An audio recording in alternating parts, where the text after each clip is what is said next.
the sauce.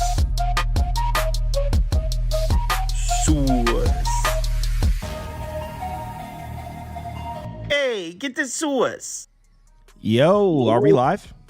Yes, we should be live. Let's see. Let me confirm. We are live.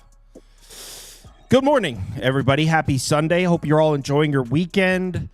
Great college football week for me. Not only did I have a great Saturday, top bets went 3-0. I think my bets overall estimation, I think I went 7-3, 8-3, but I was also 4-0 on the midweek games entering yesterday. So yeah, great college football week for me, coming in with some momentum. That's the good news. The bad news is I hung out with a friend last night. She came over. I don't have much of a social life during football seasons, as I'm sure you've all gathered. So she came over late and we watched documentary while I went through some NFL spreadsheets. And around 11 p.m., she said, let's order some McNuggets. And I was like, I haven't had a McNugget in forever. I ate, not joking, 10 to 12 McNuggets. I feel like I drank battery acid last night. I truly feel like trash. What are those things made out of? I really don't battery feel acid. well. Yeah, battery acid. Yeah, I'm not, like, not trying to be funny. I truly don't feel well. Like, that's disgusting. Never again eating McNugget. Prop Beaver, how was your Saturday? Saturday was swell. Spent most of it here, editing stuff. But, ready for today. Got some bets on the board, ready to dominate. No tackles and assists after the Bobby Wagner controversy. I mean, I don't know what the judges were doing on Thursday. You saw it firsthand. Just absolute fucking disgrace. The judges like they're good for a gold medal or something. Steve, I saw you posted you had hit 11 in a row or something on Twitter. 11-1 in the NBA. It is a great run. This betting thing, it's pretty easy. There's just not a lot to it. So we're all on a heater right now. What could go wrong? What could go wrong? True. And by the way, if I had chicken nuggets, I would feel the same way. I'm pretty sure Toast would probably be the only one that could wash it down with an energy drink. I was gonna say you got the McDonald's slander is getting out of control at this point. I'm not I don't even want to slandering. touch on Kyle had a girlfriend over and they're ordering chicken McNuggets. Like, what are we doing right now? I don't know. Let's just move on to week 11 in the NFL because I can't. I have so many questions. I neglect her during the football season, man. I'm a busy guy. I made sacrifices for this channel. Let's talk Ravens Steelers. You guys know what bet I'm on. Steve, Prop, Beaver, Toast. Anyone want to go first? I can just get out of the way real quick. I don't have a best bet. This is a game where I've made there's 3 bets I wanted to make in this game. For some reason, I never pulled the trigger. Russell Wilson over pass yards. I mean, it's just kind of a machine this year against the Ravens. Just horrendous secondary. I kind of like Najee Harris under as well. But if I had to pick a side, I like the Steelers here. Underdog in this series is 28-10-3 against the spread. It's just absolutely crazy. It's just one of those games that always comes down to the wire. I would take the +3, maybe the over. Ravens are 9-1 of the over, but no best bets. I'll let you guys go. Well, I am on the other side of that total you just mentioned. I am on the under. That being said, okay, so you got to look at this through 2 lenses, right? Lens A, if you take a step back and look at this Steelers-Ravens rivalry and see the totals 48.5, it's like, what the hell? This is the grit fest. This is a low-scoring defensive game every single year. We're talking 7 straight unders between these 2 teams. That being said, if you isolate what we've seen just this season, specifically the last few games too, with Russell Wilson at quarterback, it actually makes sense that this total is 48.5. But the reason that these games are always low scoring is the Steelers defense is a nightmare matchup for Lamar Jackson. They get to the quarterback in an average of 2.38 seconds. 2.38 seconds. That's how quick the Steelers pressure arrives at the quarterback on average. Want to know how long it is before Lamar Jackson releases the football? 4.6 seconds. Twice as long. It's the slowest in all of the NFL. No quarterback holds on to the ball longer than Lamar Jackson. So that is why his career numbers against the Steelers are terrible. And I mean terrible. 4 touchdowns, 7 interceptions, like a 59 passer rating. He has terrible career numbers against the Steelers. It's because that pass rush gets there so goddamn fast. And Lamar Jackson is not the type of quarterback, three 3-step drop release. That's not who Lamar Jackson is. That's not what he does. So as good and as powerful as this Ravens offense is, this Steelers defense is a terrible matchup because you know what else Pittsburgh is elite at? Stopping the run. So if the Ravens are coming in here trying to run the ball, if they're going to try to drop Lamar Jackson back, I don't like it at all. I know Highsmith is out for the Steelers, but you got to remember they also added Preston Smith. So, okay, Highsmith is out.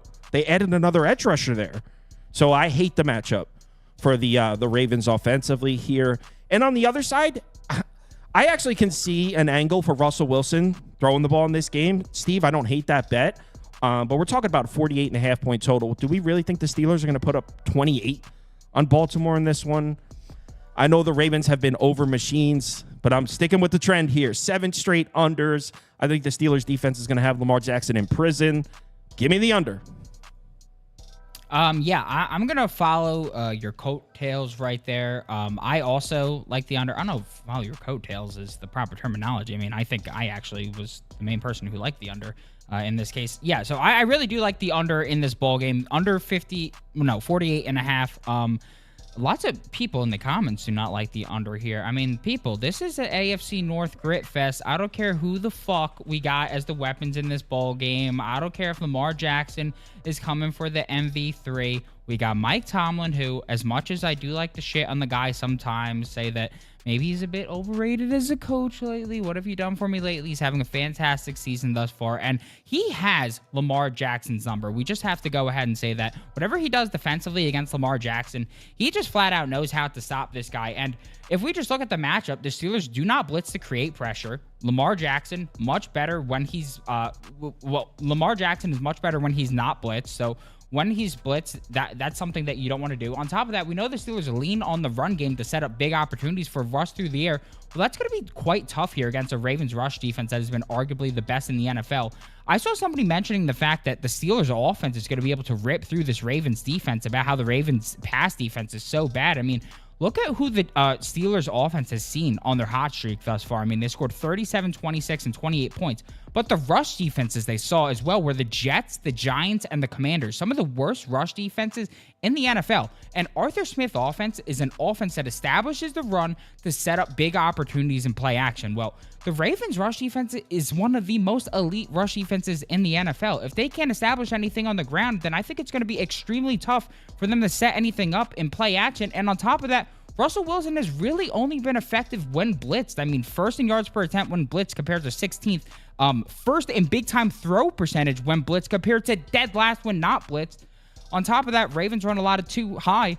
41st in completion percentage against too high compared to 29th. 29th in yards per attempt against too high compared to 2nd against 1 high. And it's on the other side as well. The Steelers have the rush defense to compete with this Ravens insane run game. I really think the under here is a smart move with the history in this matchup. For a couple things. Number one, are you patenting the Grit Bowl, the Grit Fest, because that's catching on? No, I mean, the part of my take, boys, they definitely got the Oh, grit. really? I didn't realize you took it They from had them. like Grit Week and Grit Fest, all that bullshit. Oh, wow. They can't have a monopoly on all words grit. Beaver. You can have a little bit. And second thing, can you please even out our pick graphics? What I don't like that. That does look ugly. Sorry. That's terrible. Thank you. Toast. You guys know me. I'm super square in the NFL. If you're giving me Mike Tomlin and I'm getting points, I've already bet it. So I bet the Steelers at plus 3.5 at plus 100. Yeah, Mike Tomlin as a dog. I'm always going to take it. Not to mention that Lamar Jackson has 4 career touchdowns against Pittsburgh and only winning against them in 2019. He also is 15, 29, and 1 ATS as a favorite between 3 and 10 points. I'll take that Pittsburgh defense all day long. So I will give you that Harbaugh with extended rest like he has a lot better record than people are wanting to talk about, though. I will say that. Next game, please. Minnesota, Tennessee. And I just want to say before we get into this one that this is disgusting. And I know it's disgusting. Well, I'm glad that you played it because I was on that side too, or I was trying to get to that side. I even sprinkled the money line a bit. Oh, what you got? Oh, yeah. I'm on the Titans. Yeah, baby. Sam Darnold has sucked for a while. That's all. Not just Sam Darnold. The Vikings as a whole. I mean, This is not a bet on the Titans. This is a straight fade of the Vikings as 6-point road favorites. Remember in the beginning of the season when Aaron Jones was running the ball and Sam Darnold was playing off the run, the Vikings defense was landing with all those blitz packages. Those days are in the past. In all seriousness, when's the last time we've seen the Vikings play a complete good football game? I mean, ever since that first half against Green Bay, which, by the way, was in September. You know what? I want to pull up their schedule. So let's talk specifics. Check this out here. Let's pull up the Vikings schedule. Minnesota. All right. So they had that electric first half against the Packers, right? Remember when Green Bay almost came all the way back and the final score was 31-29. That was September 29th, I believe. September 29th.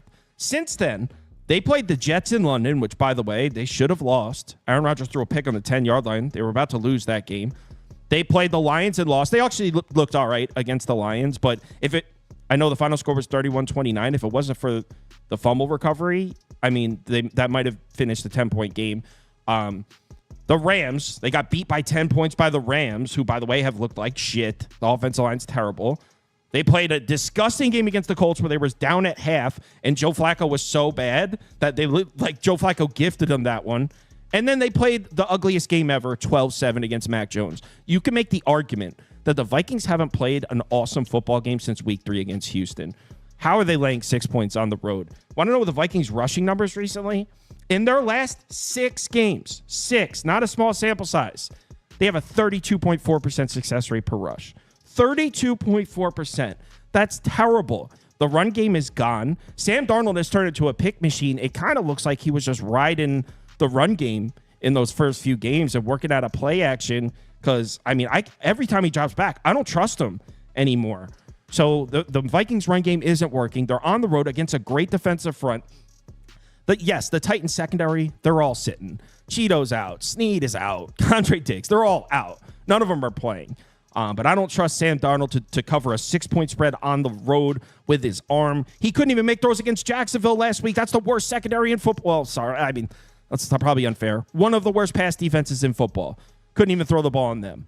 So here we are in a similar situation where they might not be able to run the ball. Sam Darnold to cover at 6 as a road favorite? That's crazy. With his arm, without run support, that's crazy. Now on the other side, I'm aware Will Levis is playing quarterback. It sucks. But you know what? What's his name? Your boy seems to be getting going. Ridley, prop Beaver, seems to be getting going. Tony Pollard had a couple good games recently. If you look at the Titans' efficiency numbers in the last 3 games, the yards per play is up. The success rate is up. Not saying the offense is good. So don't put those words in my mouth. I'm just saying the last 3 games, they have been more efficient. I know Mason Rudolph played a little bit in those as well.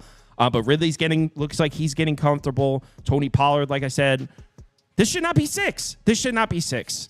So I'm on the Titans. Go ahead, roast me in the comments. I'll go next. I've never been so in sync with what you just said. Like all of my notes, they scored 0 touchdowns against the Jags, guys. We could put together a team and score a touchdown versus the Jaguars. They have been bad. And for me, just like you said, this is a complete fate of the Vikings. They haven't scored more than 23 points since the calendar flipped to October. This is not a good O-line right now. This is not a good offense. And if you cannot score, it is tough to win by 7 or more points. So I have somewhat similar to you, but I put a half unit on the same game parlay. Titans +6 and under 39.5 because I think they're correlated. I think if the Titans are going to stay within it, it's going to be a low-scoring game. You just saw it. It was 12-7 last week against the Jags. I still think the Vikings defense is pretty solid, obviously. They can slow down the Titans, and I think we see a low-scoring, grinded-out 3-point game. So I love kind of getting these together. It's like +264 or something.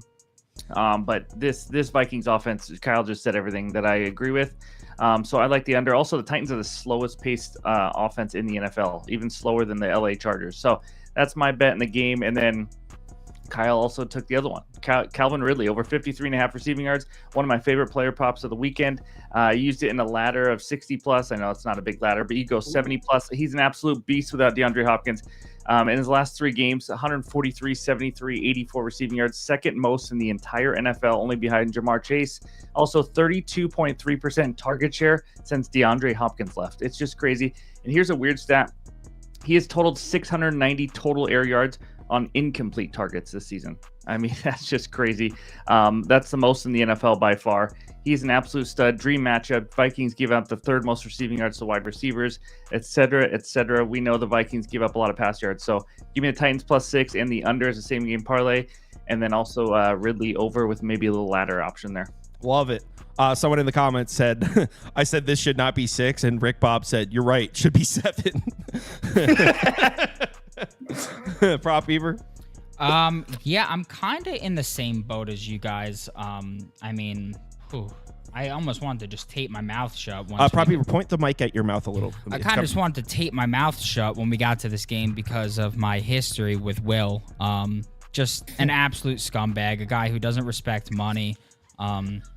Guy who, I mean, for the love of Christ, doesn't know how to just, make the right play. Just make the smart decision.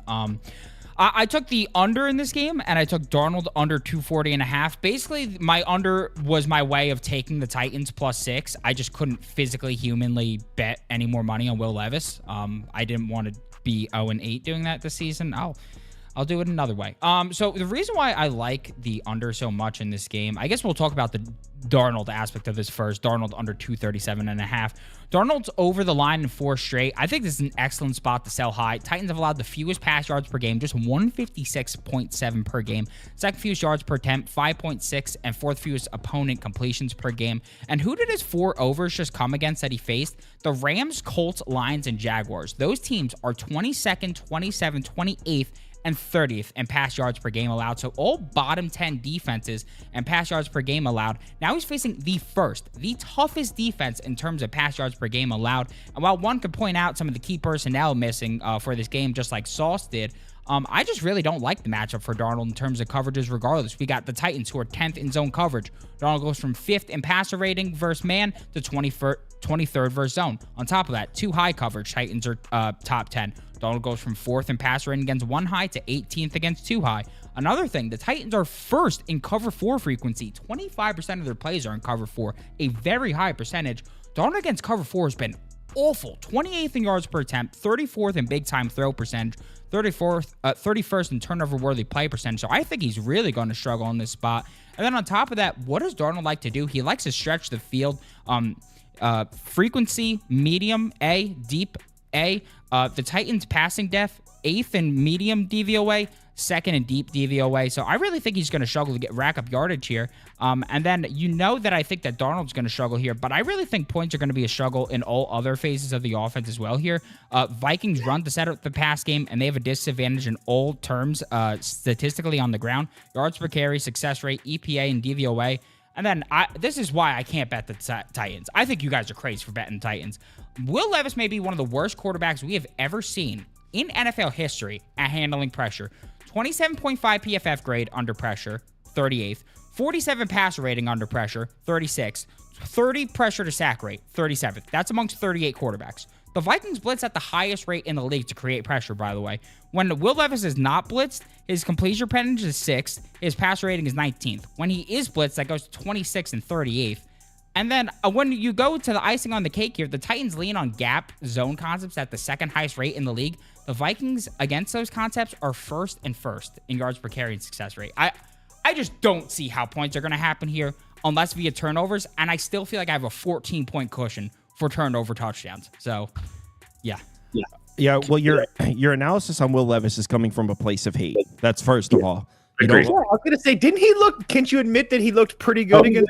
He's in excellent form. Excellent form. 18 for 23, no picks. He's as good as it gets in the NFL right now.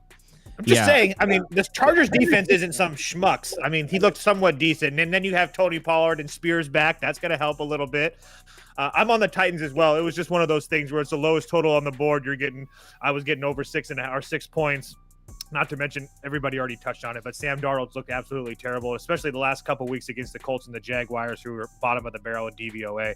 So, yeah. Oh, and the Titans' run defense is 4th in adjusted line yards. So, I just feel like this is a low-scoring game, and if you're giving me 6 points with everybody probably wanting to continue to ride the Vikings, it was pretty simple for me. Wow, we're a Titans network. I know. What could go wrong? Can we really say that Sam Darnold's been, much better I mean, he's been like bottom of the league the last since month week and a half. 5. He's That's what I'm 24th out of saying. 43 Yeah. in EPA. Yeah, if you're talking about highest turnover worthy play rate too. exactly, if you're talking about turning the ball over, you could probably make an argument that Sam Darnold's more prone to turning the ball over than Will Levis right now. Sam Darnold cannot stop putting the ball in harm's way. All right, what's next? Yes. All right, Steve. Browns Saints, and the reason I'm excited for this one. So what happens is before he goes to sleep the night before, Steve sends me a list of his bets so we can have graphics ready for the show. That text read, best bets, number 1, Browns money line. He claims that it wasn't in order, but I think he's trying to bow out. The Browns is your top bet. I'm gonna have to be careful how I write that text from now on. That's for sure. The Browns are a bet. They are a bet this weekend for 1 unit. It's absolutely ugly, but this is I love this spot here. First of all, Browns coming in after a bye, after going 1-1 so far with Jameis. They're getting healthier on the O-line, which you love to see. Also, the Saints last week, let's talk about it. I mean, they just fired their coach. They're in one of those spots. Younghoe Koo missed 3 field goals, which he probably doesn't do the rest of his career. They got lucky. They gave up a ton of yards in that one as well. The Saints offense is still not good. No Olave, no Shaheed. I think this line is a little disrespectful. It's almost like it's reacting just to the Saints win last week. But like I said, they gave up almost 500 yards also to Atlanta. It wasn't like they played just extremely well and won this game.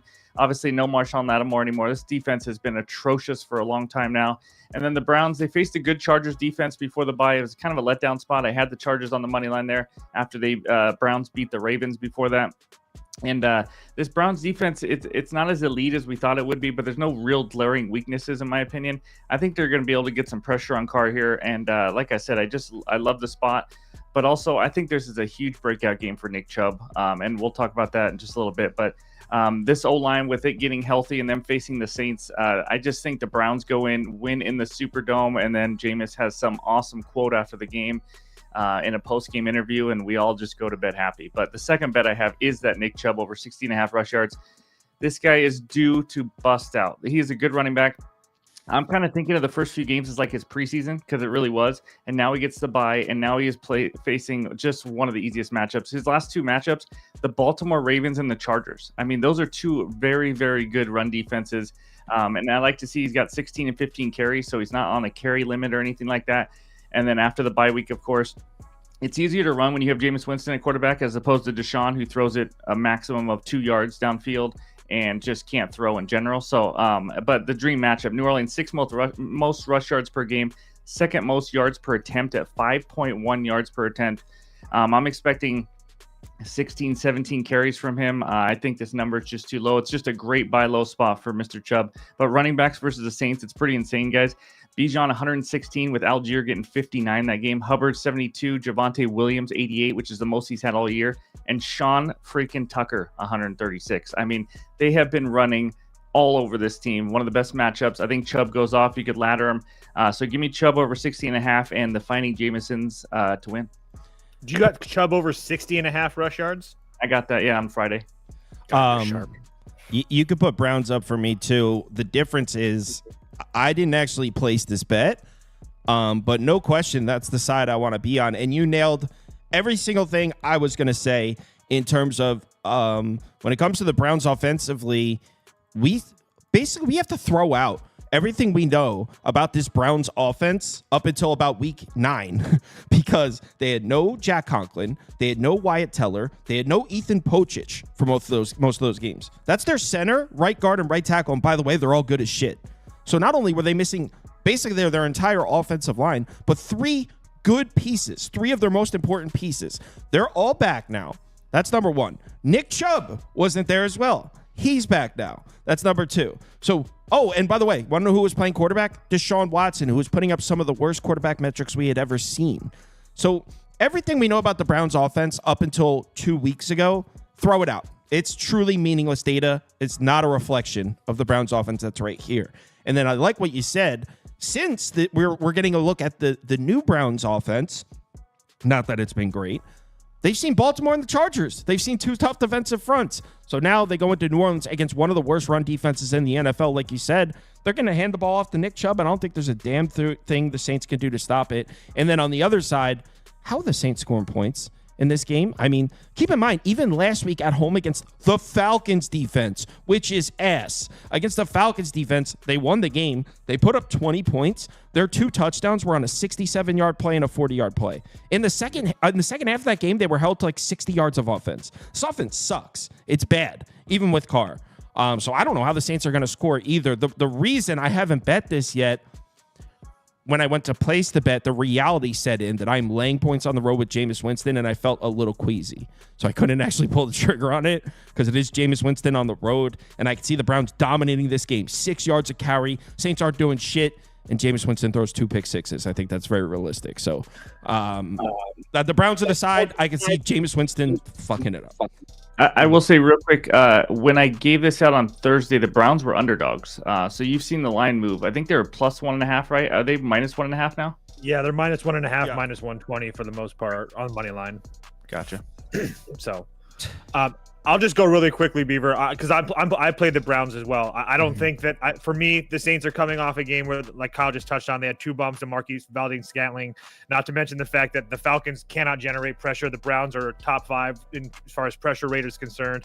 Not to mention the fact that New Orleans defense has been absolutely terrible as far as the ground game. Since week 2, they're dead last in both EPA for rush and rushing success. So I think that Nick Chubb has a good day. I tailed you on the Chubb rushing over, Jabo. I think the Browns win. I played the minus 120 myself. Yeah, when Steve said ladder before on the, I think it was the Ridley one, you were, and went to your phone. I think you tailed that one as well. Yeah.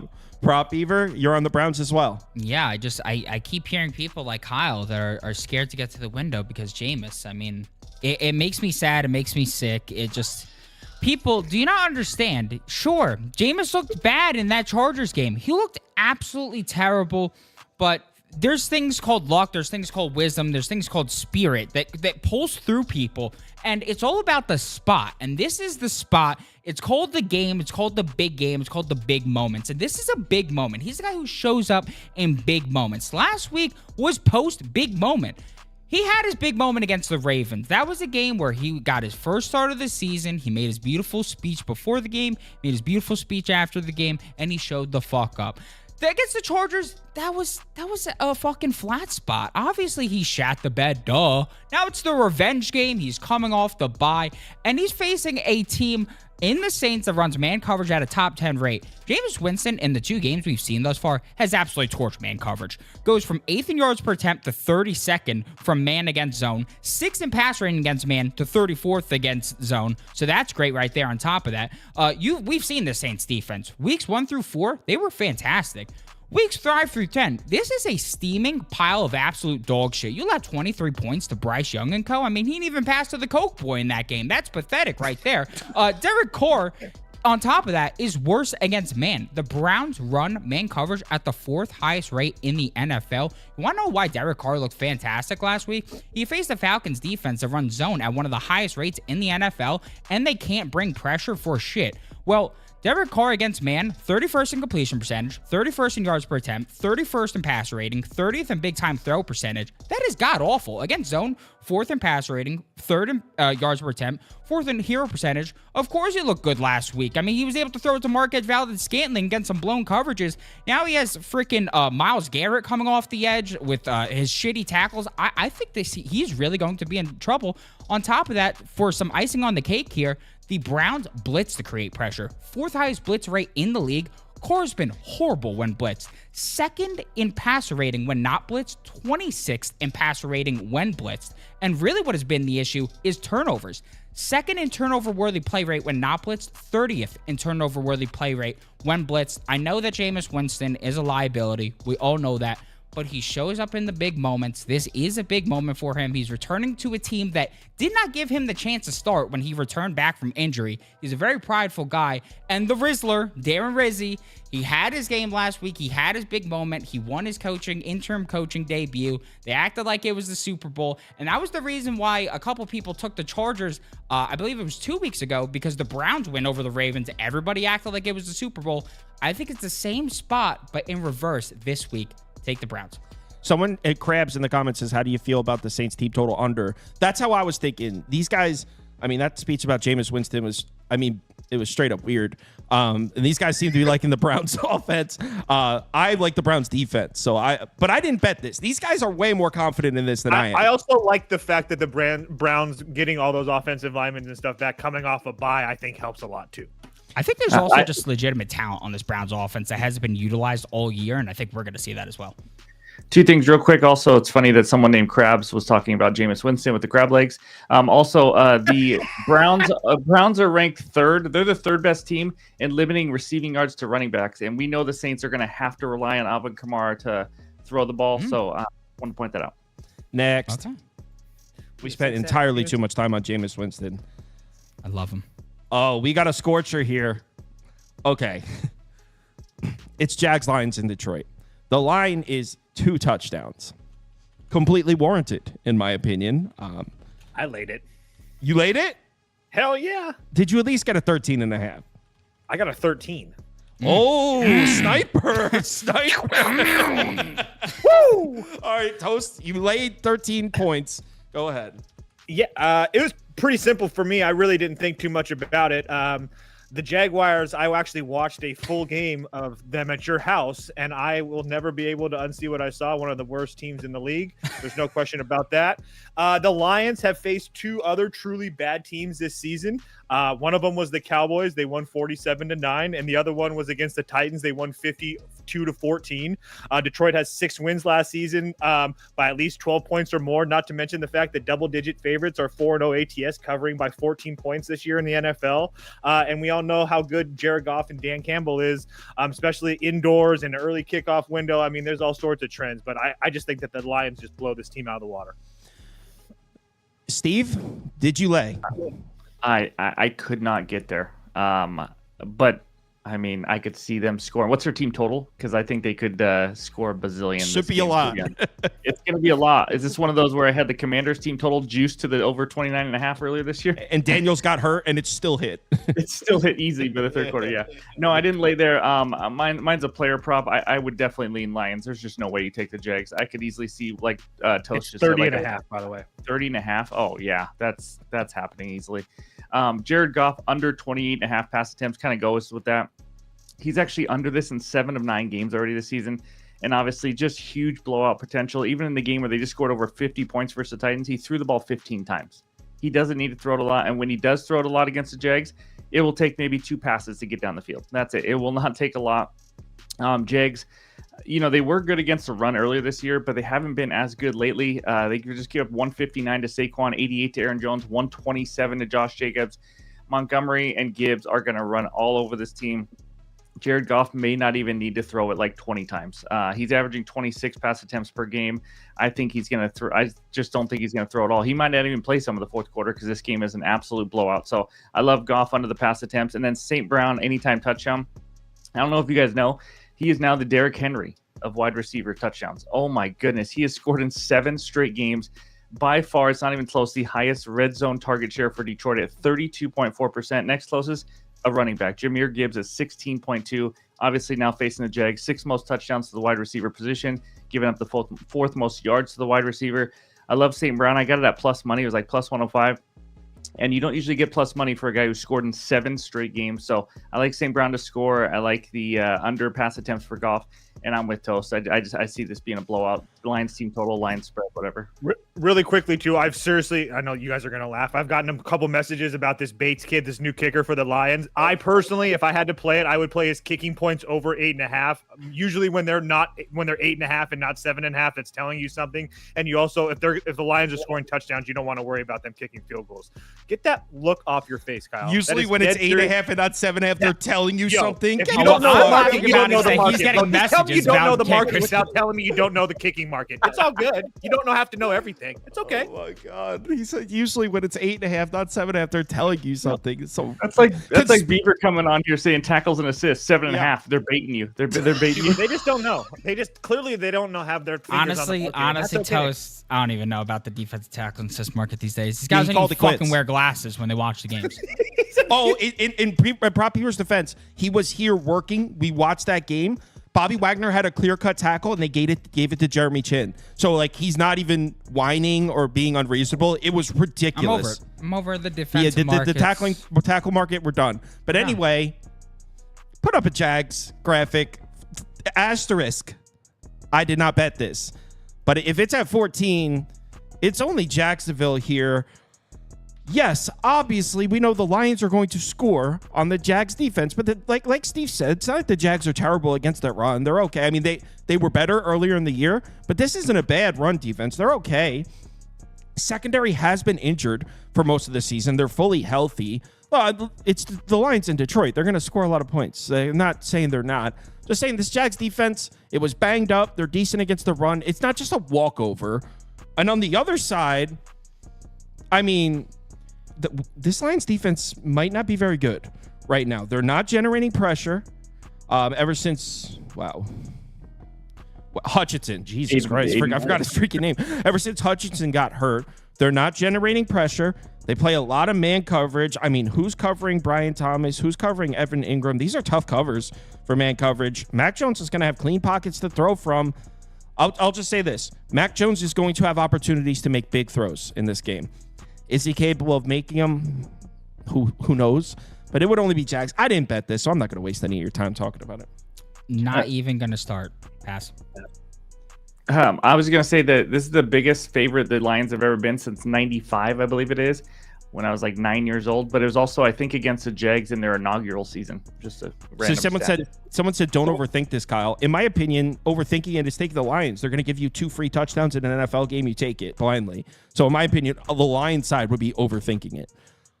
Anyway, Packers, Bears in Chicago.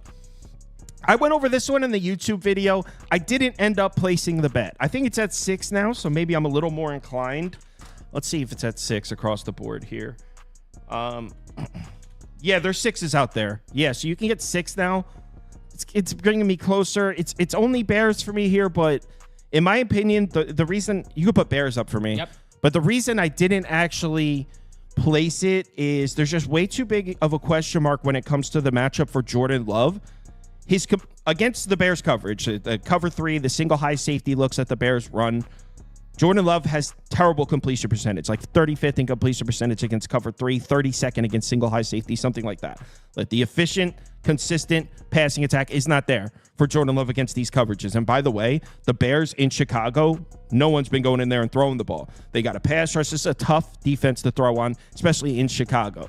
That being said, what Jordan Love brings is the deep ball and the big play through the air. And it's so hard to gauge. I mean, are those plays going to connect or not? Because if Jordan Love connects on those big plays, the Packers could win 35-16. But if those big plays, and we're talking about maybe like 2 or 3 plays in the game, if he connects on them, we're looking at a completely different football game. So where I think the Packers are way too contingent on those big plays to lay a number like 6 on the road. So that's why it's Bears for me here. Also, the Packers defense, they sit back in coverage and they give you those underneath throws all game. I believe in their last 4 games, they're allowing a 58% success rate per drop back, meaning they're going to give you those underneath throws all game. And Caleb Williams, we know he's struggling, but actually his passing numbers when it comes to throwing short passes, it's pretty good.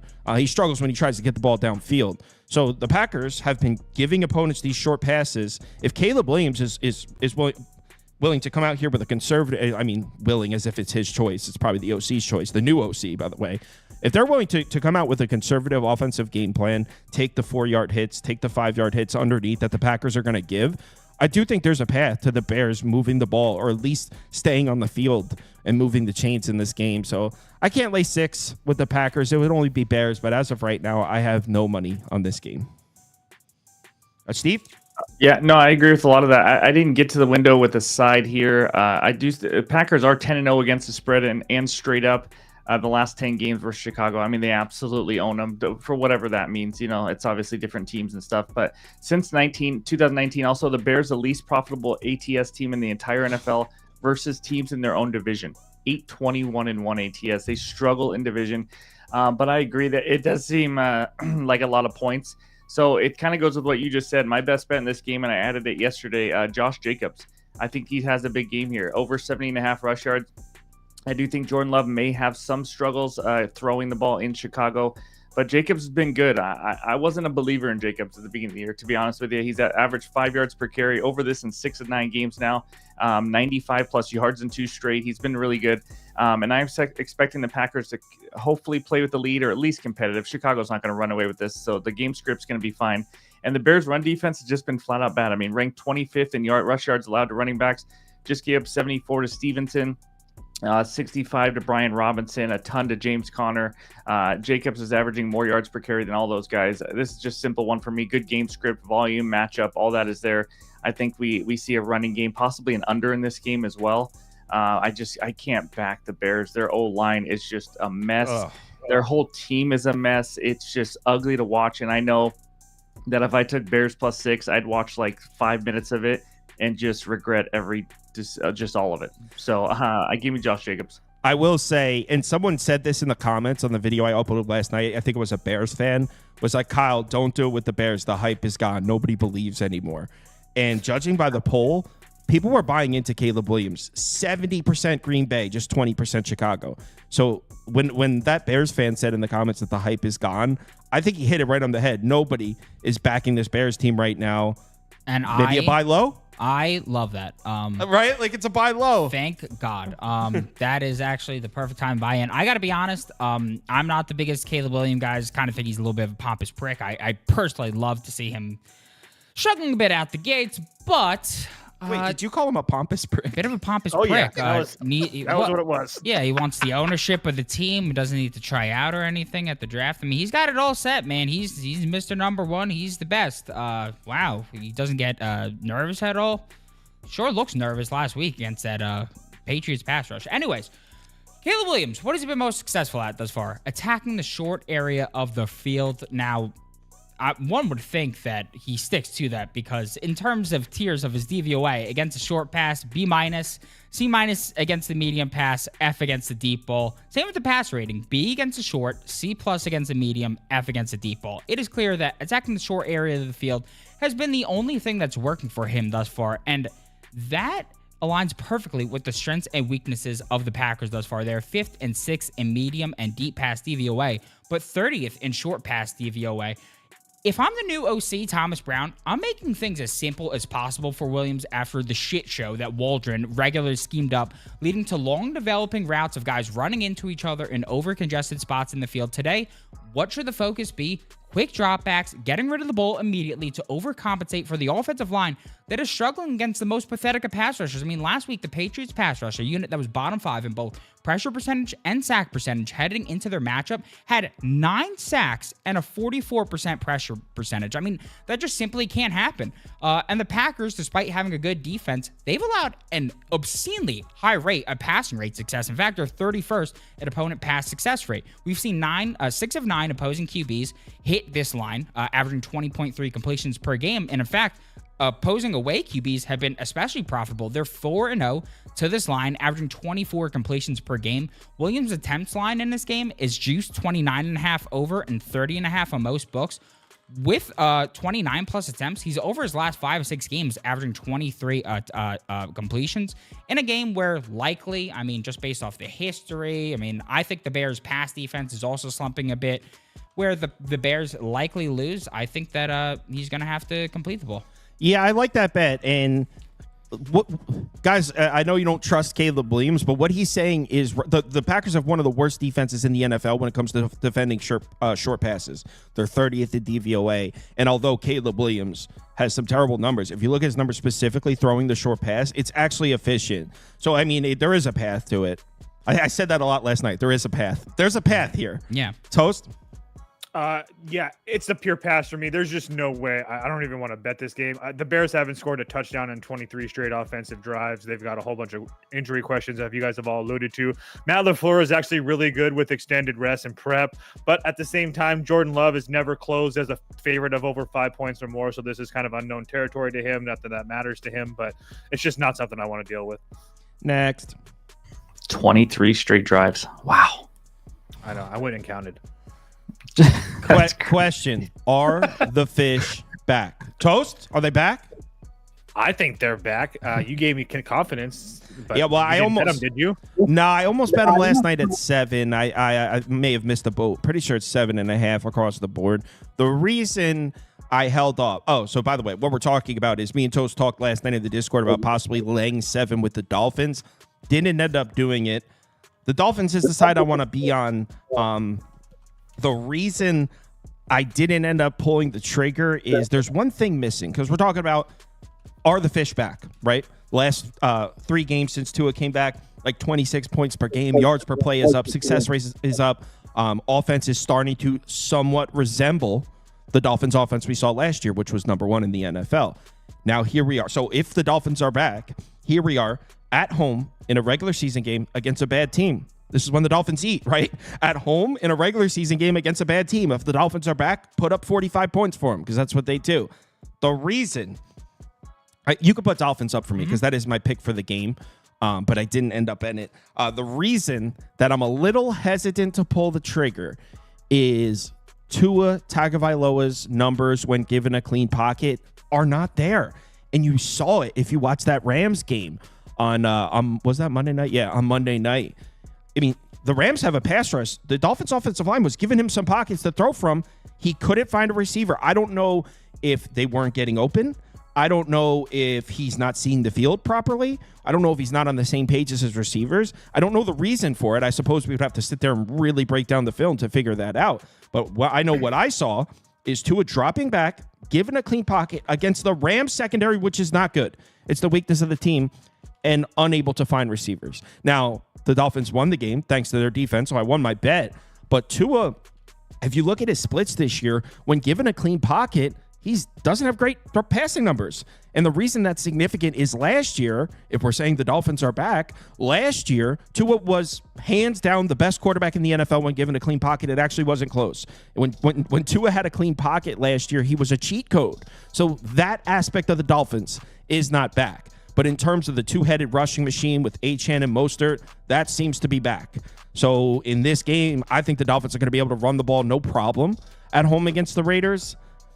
I don't know as far as Tua. The Raiders haven't had much of a pass rush this entire year. I know Crosby's out there, but you double team him. There's no Kuntz on the other side. So the Raiders pass rush is pretty awful. So Tua's going to have clean pockets again. Is he able to find his targets against a bad Raiders secondary? I don't know. He couldn't do it against the Rams. Now, on the other side of the ball, Dolphins defense, love it. Defensive front looks dominant. Raiders offensive line's missing 2 starters. Raiders offense should be in serious shit here. So I honestly think the Dolphins can cover this number literally just by running the ball and waiting for Minshew to turn the ball over. So it's Dolphins for me. Didn't actually bet it. Kind of wish I took it at 7 last night. Yeah, I'll just go really quickly. I think that the Dolphins defense has also looked really good the last couple weeks, as you mentioned. Not to mention, I don't like you talked about again. Also, Vegas dead last in the NFL in adjusted line yards for rushing. Also, not to mention the fact Tua Tagovailoa is the best third down conversion rate in the NFL when he's been healthy. Raiders have trailed by double digits in every part of every game this season. I think it's going to be a little bit too much coming off that bye, flying all the way to Miami. I don't really like that spot for them either. And also, teams usually play much better going into the bye than coming out of the bye as well. I don't have those numbers in front of me, but I didn't read that last night. But anyway, Steve? I agree with you on your Tua statement. When I watch him play, you can tell he's trying to get rid of the ball quick, and it's affecting this offense. He doesn't want to get hit. Obviously, it makes sense. But Tyreek Hill hasn't been able to get going because he's not sitting back there and just waiting for him to get downfield and throwing it. So he's doing a lot more short passes. You see Achane involved. But that's what I see. So obviously, I don't think they're back. It is weird with the clean pocket. But like I said, I just think he's trying to get rid of the ball pretty quick. But Tua is 13-1 straight up, 10-4 against the spread as a 6+ point favorite. Dolphins maybe in a teaser if you want to do something like that. Bring it down to 1.5, a pretty good leg. My only best bet in this game though, Devon Achane touchdown. He's a beast. I got this at -125 on DraftKings, and at the same time, it was -190 on FanDuel. I mean, it was insane what DraftKings was giving out. If you need to, you could parlay with Derrick Henry, obviously, but I think he's going to have a big game. His rush plus receiving yards line is over 100 for a reason. In the 5 games with Tua, he has 5 touchdowns. He has 17 and 20 total touches in the last 2 games, facing the Raiders, 25th in touchdowns allowed to running backs. Obviously, we know they're not very good. He can score on a huge play. He can score in the pass game, score in the run game. I would be shocked if he does not find the end zone here. So that's my only play. But, the Tyreek Hill thing is weird. You see a lot of Tyreek Hill fantasy owners, people that love to bet Tyreek Hill week after week, and he just continues to not do a lot. And I just think it's the way Tua's playing. Maybe that changes. We'll see. But, yeah, that's what I got. Someone asked about the touchdown scorer song. We're doing that during the Bills-Chiefs game because I have a touchdown scorer parlay and Proppy versus a touchdown scorer in that game as well. Next. Rams-Patriots. All right, so is this still at 4.5 now? No, 4. Yeah, that's what I thought. It's mostly 4. All right. So, my opinion on this game. So, I am now buying this Rams defensive front. Entering the season, we had talked about how the Rams had the youngest defensive front in terms of the front 7, the youngest defensive front in the NFL. How are they going to stop the run? How are they going to pressure the passer?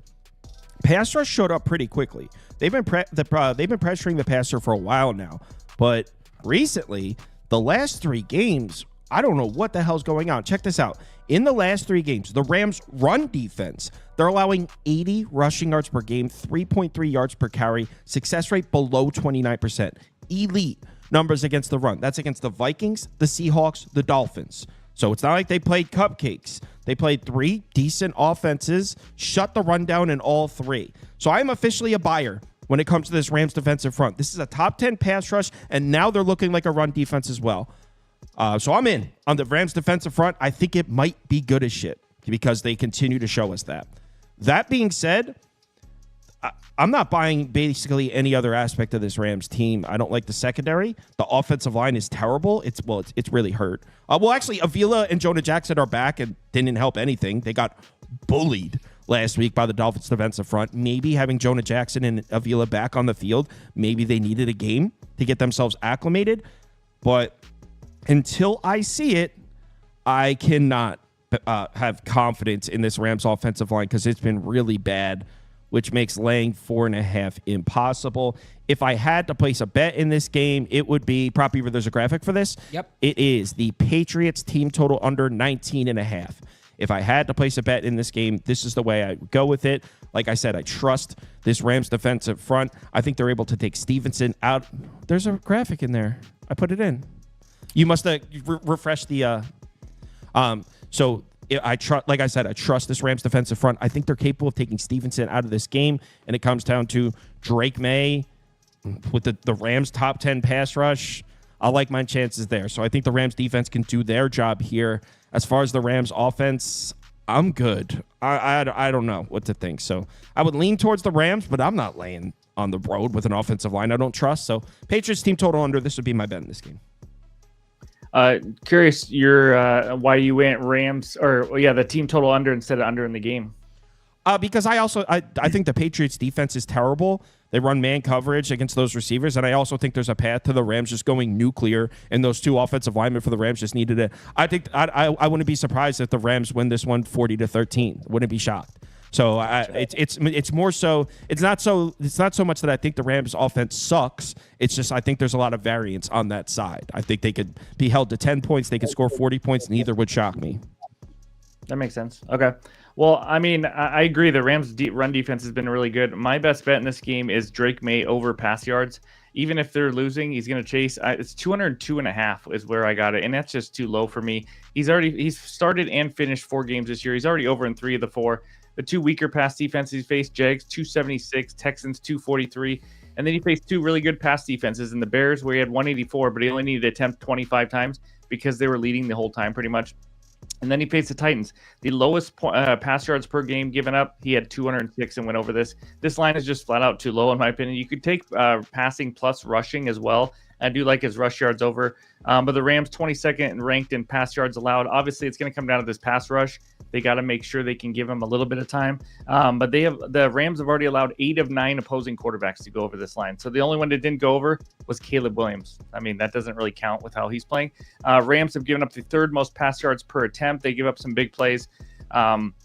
And then if the game is competitive or they trailing, which I expect one of those two things to happen, the Patriots are not going to run away with this game at all. He does have 33, 37, and 41 attempts in those 3 games. So I just think that with the pass attempts line around 30, I expect him to get over 200 yards easy, over 202.5, possibly 225 plus if you maybe want to ladder it. I know it's tough to tail a rookie quarterback sometimes, but I think this line is too low. So I like Drake over, but I agree with kind of what Kyle said and how this game might go. I don't hate that bet. I think he hasn't looked terrible the last couple of weeks. Nice, looked all right. Prop Beaver? Yeah, so this is my top bet of the week. Put 1.5 units on it. Hunter Henry over 37.5 receiving yards. Love the buy low. I played his touchdown. Let's go, yeah. Beaver. Oh, there you go. Love the buy low spot. Coming off a 14-yard performance on 1 reception despite being targeted 4 times against Chicago Bears. That was a game in which the Patriots offense effectively didn't need to do anything in the second half as they got a lead early and never let go. The Bears offense trudged forward to just 3 total points. God, those Bears. And I think this is a great buy low spot because let's not forget the great work Henry did his 3 previous works with a fully healthy May. He averaged 7 targets a game, 6 receptions per game, and 63 yards per game, smashing this line in all 3. And I really love the matchup because the Rams run zone at the 5th highest rate in the league thus far. Look at Henry's ranks amongst a team with May as the healthy starter versus zone. 2nd and 1st read target share, 1st and 1st downs per route run, 2nd in air yard share, 1st in team yard percentage, and 2nd in yards per route run. He is the team's offense against zone. And look at where the books have Henry's receptions line priced at. 3+ receptions is a -400 on Caesars. With 3+ receptions, Hunter Henry's over this line in his last 23 of 25 opportunities, averaging 60 yards per game.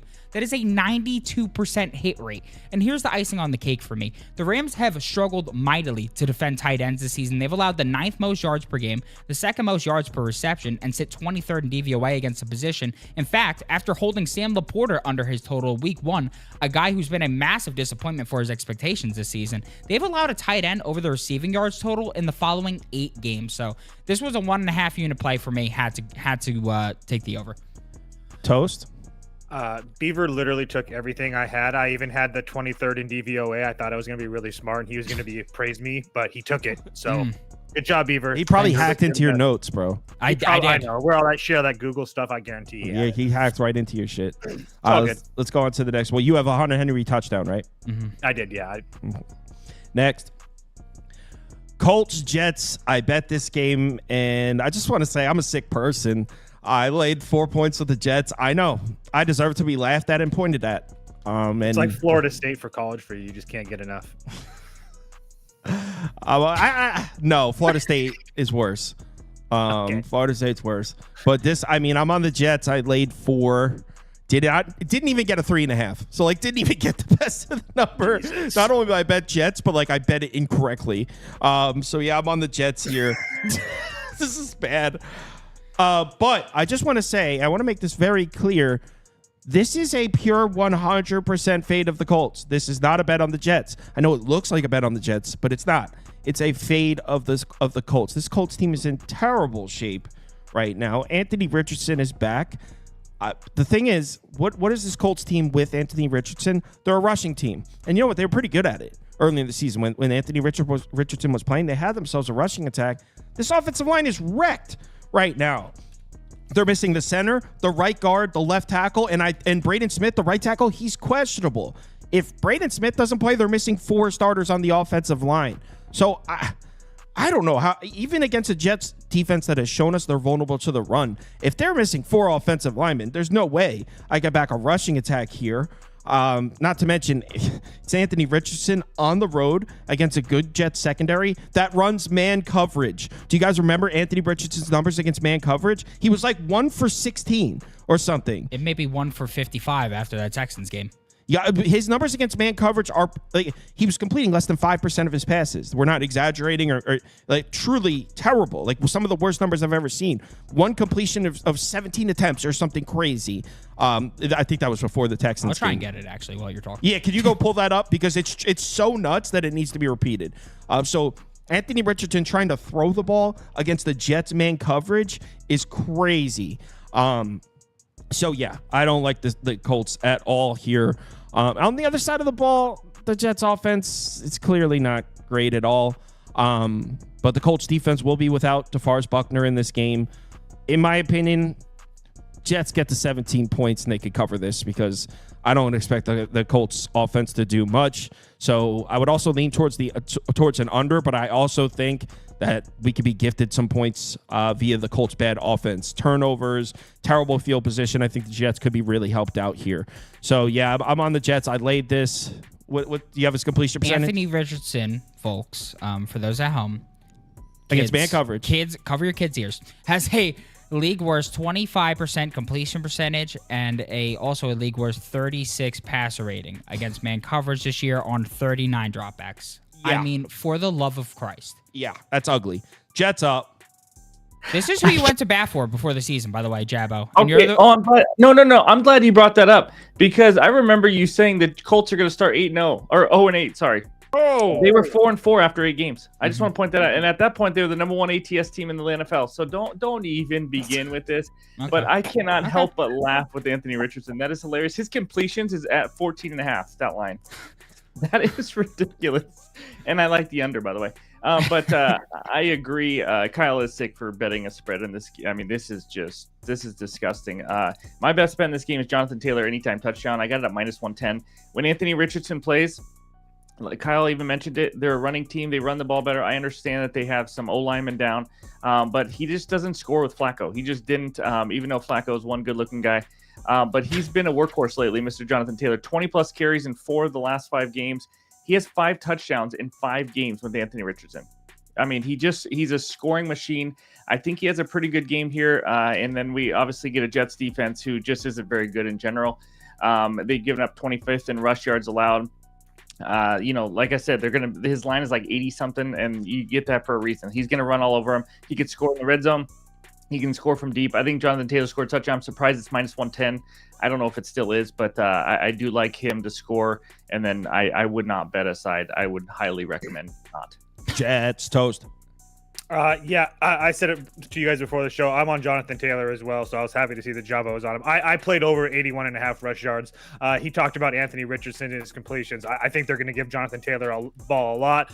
Jets are bottom 6 in DVOA as far as against the rush. Not to mention the Jets have seen 20-plus carries by a running back in 4 of their last 5 games, and when they face top rushing teams like the 49ers and the Bills, they saw Jordan Mason and Ray Davis run all over them, and both of those guys are backups in this league. So I think Jonathan Taylor's just going to get a lot of work today. Jonathan Taylor, a pair of Jonathan Taylor bets on this show. Yards. He's got yards. He's got yards. Oh, yeah. As far as taking the Jets guy, I mean, I don't know if I'll just tell. I don't know. I'm like 30% on getting to the window on this one. The thing is, I think the Colts' luck spree is over. I mean, we talked about how they at one point were 7-1 against the spread, and just pretty much everything they needed to happen did happen for them to cover the spreads. I mean, at one point, like Anthony Richardson completed 30% of his passes, and they covered the spread that one game. I mean, it was just absolutely insane. Any and everything that did need to go their way did go their way, so that they were covering the spreads. The last 2 games without Anthony Richardson in there, they're 0-2 against the spread. Him coming back, I mean, you want to argue that an organization is dysfunctional with the Jets their last 3 games. Colts are just as big a pile of shit. I mean, my Christ. And then you want to talk about the offensive line for the Colts. Yeah, it's an absolute mess right now with the amount of injuries to it. The Jets' rush defense, yeah, it's definitely not great, but they know exactly what's coming. They know exactly what's coming. It's Jonathan Taylor or bust. Anthony Richardson literally can't pass a football. So I just think this is the game where the Jets, I guess, since everybody thought that they were going to pick up the momentum last week and ride off into the sunset, maybe this is where they do it. And on top of that, just being a Jets fan and knowing this defense, the defense is 50,000 times better at home. I know not to trust this defense on the road. They suck. So it really wasn't a surprise that last week they go into Arizona and they got their ass beat. I think that this week against a significantly worse offense and arguably the worst quarterback in the NFL, they could do well. I will say, if you are on the Colts, some injury updates that are favorable to you. Braden Smith taken off the injury report, so he's going to play. And also, DeForest Buckner is going to play. It was a toss-up yesterday when I looked. So 2 pieces back added to the Colts. They are still missing 3 starters on the offensive line, though. Next game. Real quick on that Jets on the road, I had Kyler Murray under pass yards. I think he went over in by halftime. Yep, the Jets were just atrocious. Jabo, from here on out, dude, when they're on the road. What was that noise? What was that noise? Yep. And what does that mean? That noise? Just here, dead and gone. That's what that means. What in the hell? All right, next game. What's next? Atlanta Broncos, Denver up. I'm on Denver. Yes. Swear to kind of like this one. Kind of like the Broncos as favorites. Is crazy. Bo Nix. So to put it delicately, I hate the matchup for the Falcons offense. Hate it. Hate it. I know you look at the Falcons' last 5 games, and it looks like they're getting their shit together, right? 5.1 yards per carry, 156 rushing yards per game. Okay, this Falcons run game is coming along. They played Carolina, New Orleans, Dallas, Seattle, Tampa Bay, a.k.a. a lot of shit defenses. And to take it a step further, I got to ask you, in all seriousness, and if you're on the Falcons here, I have to ask you, when's the last time Atlanta saw a decent defense? When's the last time the Falcons played a decent defense? Maybe week 3, the Chiefs. The last time they saw a decent defense. Kirk Cousins, we know, struggles under pressure. He struggles against the blitz. When's the last time that's even been a factor in the game? You ready? The Falcons have played the Saints. The Saints defense is a mess this year. The Bucks maybe a bottom 5 or 6 defense this year. Carolina, Seattle. Sorry, Jabo, they suck. Whoa. Tampa Bay again. The Bucks again. Dallas, that defense is a train wreck. And the Saints again. It has been 2 months since Kirk Cousins and his Falcons offense has seen even a decent defense. Now they're on the road in Denver, who's second in blitz rate. They're coming. They're coming for Kirk in this game, and I think he's going to be in trouble. I also think they're able to limit the run as well. So I hate this spot for the Falcons offense. I think that offensive line, they're putting up some great numbers, and we're all like, the last few weeks, we're like, okay, this Falcons offensive line is pretty good. Okay, yeah, a lot of offensive lines would look pretty good if you played the Saints, the Bucks, the Panthers, the Seahawks, the Bucks, the Cowboys, the Saints. A lot of offensive lines would be putting up some pretty decent metrics if you played that schedule. I think this is a wake-up call for the Falcons offensively across the board here. And on the other side, look, not a big Bo Nix guy. I actually don't like this matchup for him. I think the Broncos will be able to run the ball a little bit. And Atlanta's defense, hold on. There actually was one angle. One second. I have it right here. I don't want to forget it. So hold on. Atlanta can get there. Oh, so first of all, Bo Nix at home, significantly better. 246 passing yards per game at home compared to 169 on the road. Passer rating 97 at home compared to 79 on the road. So Bo Nix much better at home. Oh, yeah, the Falcons' injuries. So the Falcons are missing 1, 2, 3 corners, 2 starting corners, and their 4th corner, Antonio Hamilton, that comes in and plays. He's out as well. So the Falcons are missing 3 of their top 4 corners in this game. I'm not expecting Denver's offense to go off here, but I think they'll be able to run the ball a little bit. And as long as Bo Nix, who's been pretty good about protecting the ball, as long as Bo Nix protects the football, we're in business here. Broncos win this one. I got 1.5. Denver up. Not to mention Broncos offensive line, number 1 in pass block rate. Yeah. Falcons 29th in pressure rate. I just don't see how Bo Nix is going to have all day. Yeah. Not to mention Kirk Cousins can't move for anything. And so considering the fact that they can get to the quarterback, it's going to be a long day. So yeah, I'm on them. I also played Kirk Cousins under, 242 passing yards as well. So this feels like exactly why I played, what's-his-face, Jaden Daniels last week. Just feels like this number is a little bit too high, facing a lot better defense than he's been seeing. So that was a great play. Denver for me, Kirk Cousins under 242 passing yards. You don't have to type that, Beaver. Okay.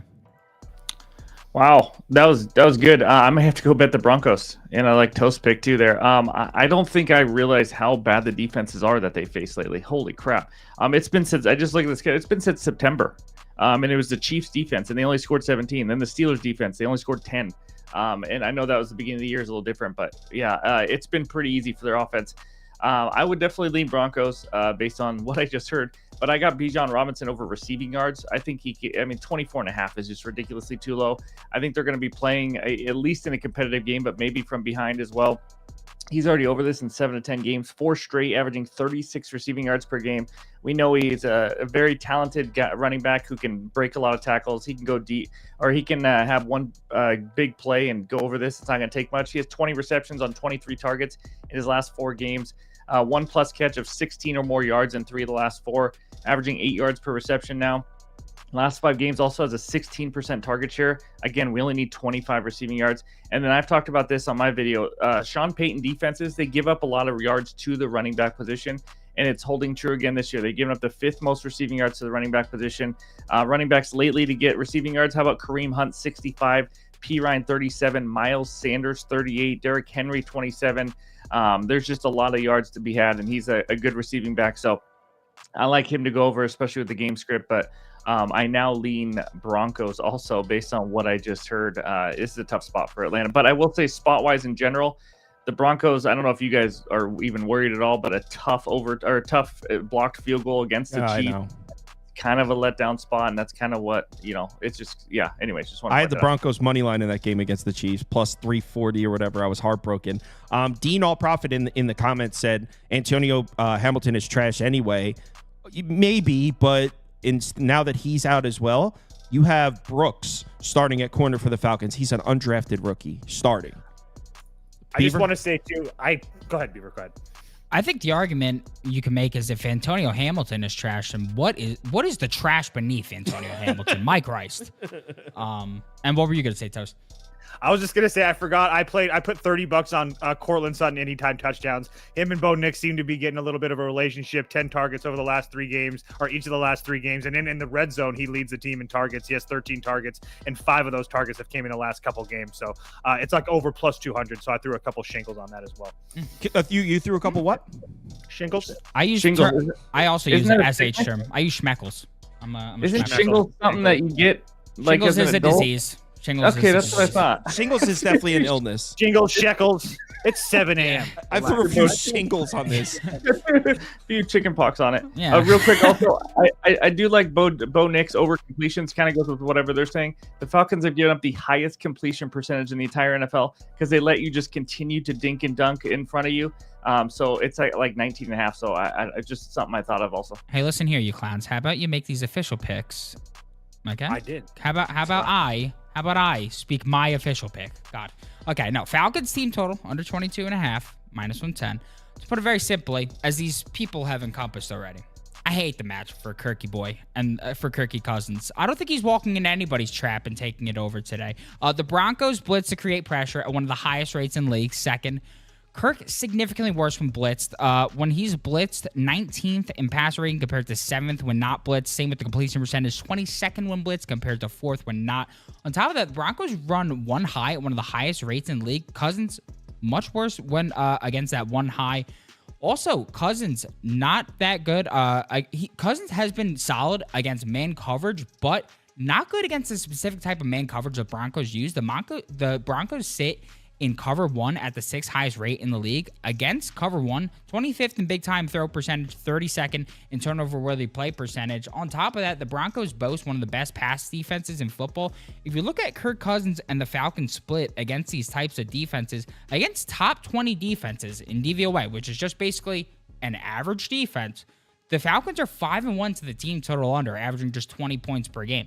But if you look at them against these bottom 12 defenses like the Carolina Panthers, the Dallas Cowboys, the Buccaneers, they're 4-0 to the team total over, averaging 33 points per game. So I just feel like they've been facing a bunch of bad defenses lately.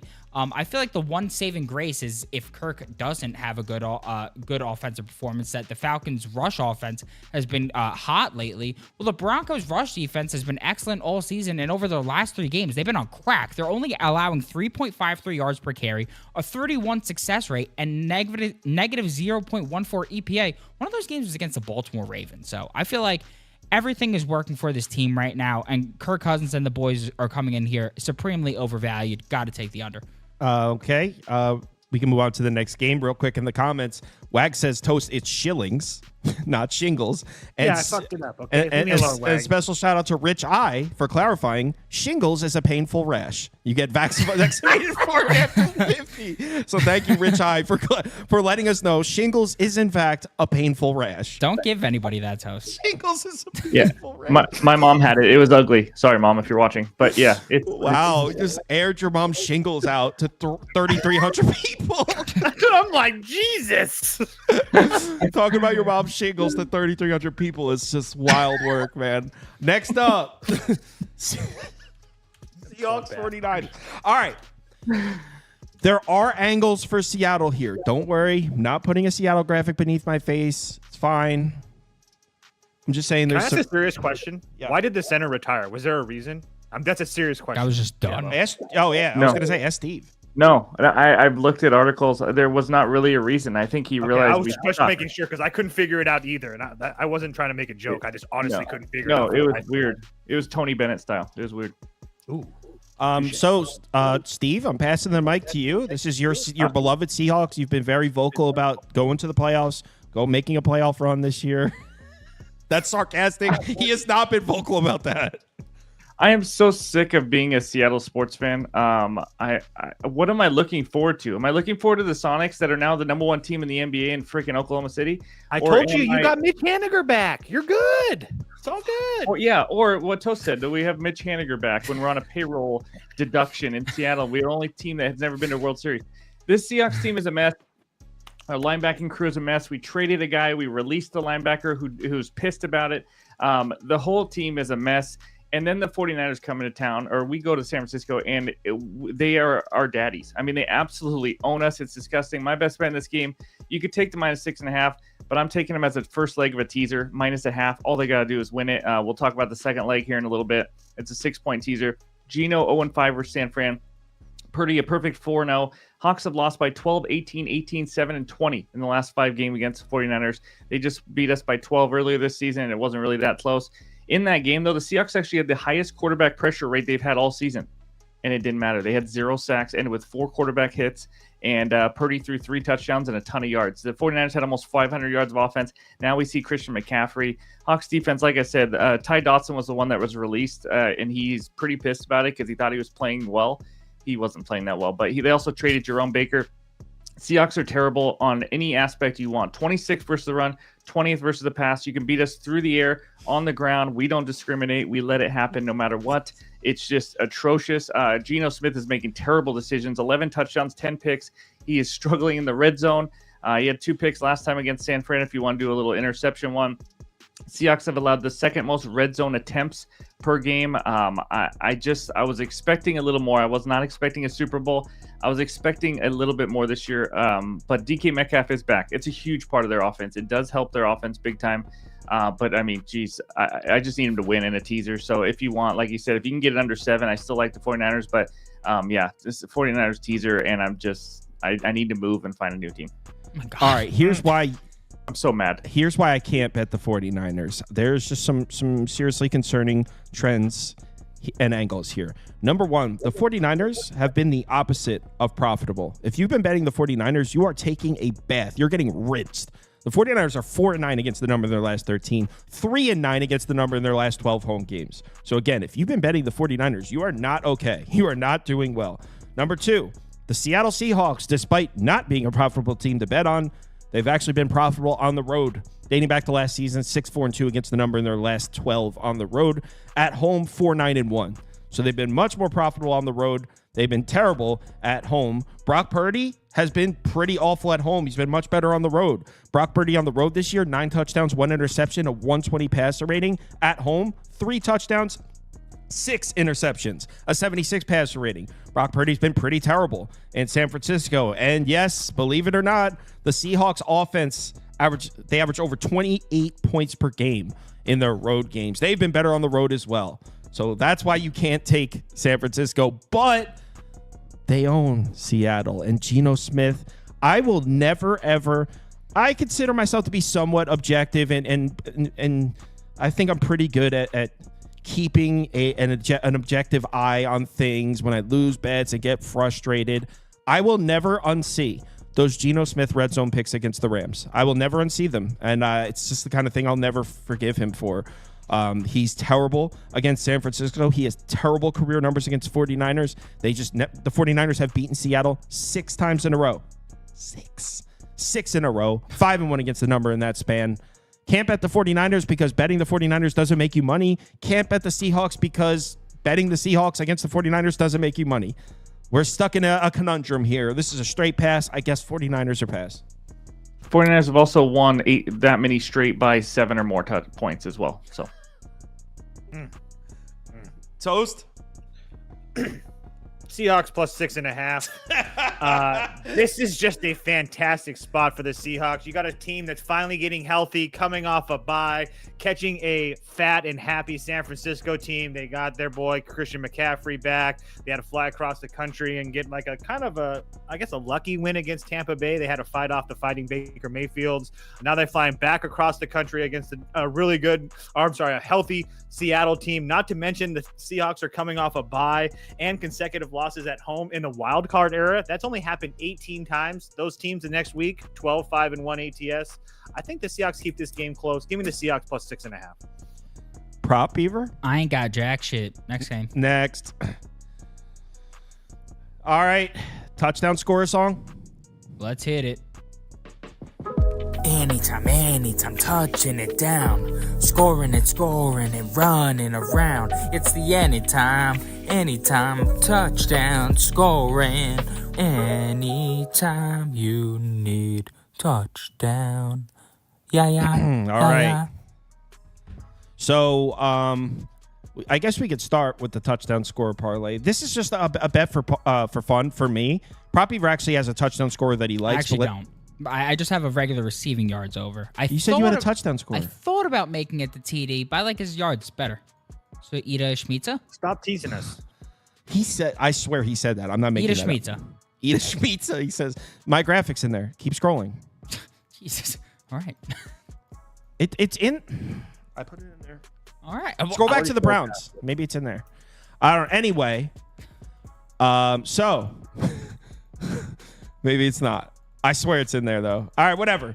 My touchdown score prop is... Let me... It's right there. You got it? Cook. All right. Who is it? Chubb and Cook? Chubb and Cook. Plus 300. I forgot. Who is it? Chubb and Cook. But can He you loves move that this one, guys. Can you move that up so you can put the Bills pick? Because that's like my real pick. It's there. What? Yeah, but then what do you... I need the Bills up. Oh, I see what you're saying now. Okay. All right. Jesus. Oh, my God. Bills minus 2, Put a please. fucking tarp over this guy. All right. Sorry. Our producer's on bath salts. I'm stealing. Put a tarp on this guy. Just so you know. Put a tarp on this guy. All right. Sorry about this. All right.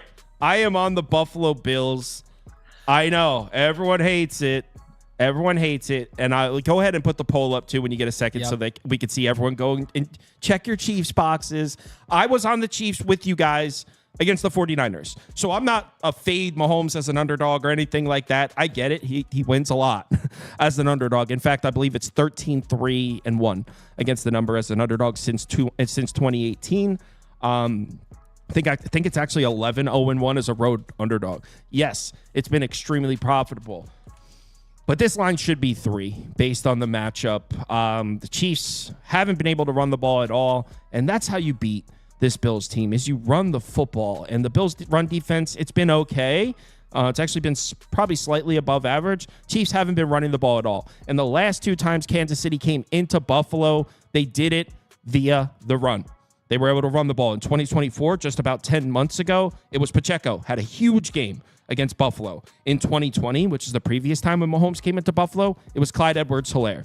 Both times Mahomes came in here against the Bills, he had hella run support. He only dropped back to pass 23 times and 26 times in those 2 games. That's not how this game's going to go because the Chiefs can't run the ball right now. Mahomes is going to have to drop back to pass a lot in this one, and I think it's a favorable matchup for the Bills. I think the Chiefs offense is really going to struggle. If you're wondering what I mean by that, in the last 3 games, The Chiefs are averaging 3.3 yards per carry, 33% success rate per rush. Terrible. Against the Raiders, the Bucks, Broncos have a good defense, but the Raiders and the Bucks, bad defenses. Chiefs offense is going to be in trouble. Now, on the other side, the Bills are definitely going to struggle to run the ball against Kansas City for sure. Chiefs' run defense is beneficial, and that's a problem because this Joe Brady Bills offense wants to run the ball first. He's made that very clear. They want to run the ball to set things up with Josh Allen. I get it. It's going to be a struggle. That being said, the matchup for Josh Allen is pretty favorable. Josh Allen much better against the blitz. All Spagnuolo does is blitz. He's third in blitz rate. Josh Allen shown us he's very good at handling the blitz. Also, the Chiefs' pass defense is kind of falling off a cliff here. In their last 3 games against the Bucks, okay, Mayfield, but Bo Nix, Gardner Minshew, they're allowing 7 yards per attempt, 59.1% success rate per dropback, an average passer rating of 116.4. Chiefs' pass defense is starting to look inefficient. And in plain and simple, this number should be 3. I got it at 2. I feel like I'm holding a lot of value because based on the matchup, based on the fact that it's in Buffalo, this number should be 3. And if you're playing the whole NFL narratives thing, this is the one the Bills win, and then the Chiefs beat them in 2 months. That's how it goes. So, Bills up. Serious question, not talking shit. Are you worried about, obviously, with the Chiefs being so good against the run, are you worried about the banged up receiving core for the Bills? No. Because that's what's okay. Okay. Gabo, go. Okay.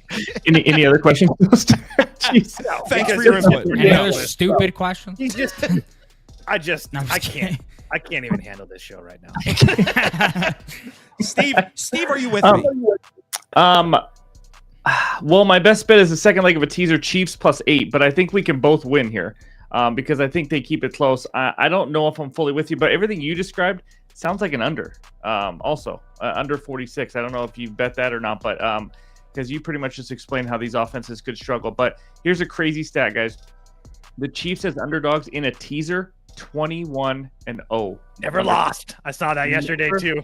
Freaking lost. And then obviously you guys know as underdog, 17-6 straight up, 18-4 against the spread. I do worry about their run game a little bit, obviously, like he mentioned, but this is a big game for KC. Last game, it doesn't really affect me. As a divisional game, is a terrible spot. Chiefs were coming off an overtime win, then looking ahead to the Bills. It was just a sandwich spot there, so I'm not too worried. I'm not going to overreact to that one. But this Chiefs run game will need to get going, but I don't need to say a lot. The Chiefs don't lose by a lot of points. All they have to do is keep it within 8. And the Chiefs, obviously, Mahomes has looked better with Hopkins at receiver as well. KC's run defense will be able to slow James Cook down, like Kyle mentioned. Second fewest rush yards per attempt now. Only Baltimore has done better. I just think this is one of those grinded out, lower scoring games. I lean under, and I see it being like a 23-20 type of game. So I got the Chiefs +8 as a leg and the 49ers to just win the game -0.5 against the Seattle Seahawks. You put it together on DraftKings. Those 6-point teasers are -120. Absolutely love that one. But I see this going right down to the wire. I really do. And you mentioned the under. The reason I couldn't get there with an under, because I agree. I think the defenses will play well. Couple things. I think both teams are going to struggle to run the ball. So I think we're going to see a lot of passing, which obviously is not great for an under. But number 2, for whatever reason, we always see Mahomes and Josh Allen's best fastballs in these games. Look at these guys' career numbers against each other. Mahomes against the Bills has like a 103 passer rating, 15 touchdowns, 5 interceptions. He always plays great against the Bills. And then inversely, Josh Allen, he's got 13 touchdowns, 2 interceptions, I think, lifetime against the Chiefs. He always goes off against the Chiefs. So I agree that on paper it looks like an under game, but for whatever I don't expect the run to be there, so I expect both these teams to pass. And for whatever reason, these guys show up. Josh Allen, Mahomes show up to battle. So I could see great games out of the quarterbacks, even though I think on paper the Chiefs offense might really struggle. I do think a lot of that was when the Chiefs defense wasn't as elite, but True. yeah. I don't even know the Chiefs run defense is elite. The Chiefs pass defense I wouldn't call elite right now. You're right. Yeah. Prop Beaver? Yeah, so Mr. Toast was saying, well, how are the Bills going to move the ball? There's one man that stands above all. His name is Dawson Knox. I mean, he's a hero. Everybody forgot about him when Dalton Kincaid came to town, but he's a profitable little guy that we could bet in this game, and I love him in this one. Tight ends against the Chiefs all season have been a cash cow. 1 second. Yeah, so tight ends against Chiefs all season, they've been a cash cow. All but one opposing tight end against KC this season have hit their receiving over through 9 contests. KC has allowed the most yards per game, 78, 5th most yards per reception, 12, and most receptions per game, 6.7 to the position. And we're getting a nice spot for Knox here as the Bills' run game faces, as you mentioned, one of the best defenses, rush defenses in football. And on top of that, Keon Coleman's out, Kincaid's out, and Amari Cooper's banged up, heading into a matchup with All-Pro cornerback Trent McDuffie likely draped on him the entire game. Josh Allen needs this dude to step up. And let's not forget, before Kincaid was in the picture, Dawson Knox specifically at home was a very profitable bet. Through 18 home contests without Kincaid, headed back to 2021, Knox is 12-6 to the over, averaging 43.3 yards per game, 15 over our total today. And let's do some line reading here. For Knox to get 3+ receptions in this game is -150 on most books. With 3+ receptions, Knox is over his last 19 to 27 games, averaging 46 yards per game. It's about a 66% hit rate. Lots of value on this one. Now, I will say, lots of people complaining about stale lines today. This did move up to 29.5. Same exact hit rate that I said for all of those. So definitely still up there. Would play that, honestly, to 31.5. Love Knox today. And for people complaining about the stale lines, put yourself in. I don't give out a lot of props, so I know that's not really directed at me per se. But put yourself in their shoes. They work on this all week, and then what do you want them to completely change everything an hour before we go?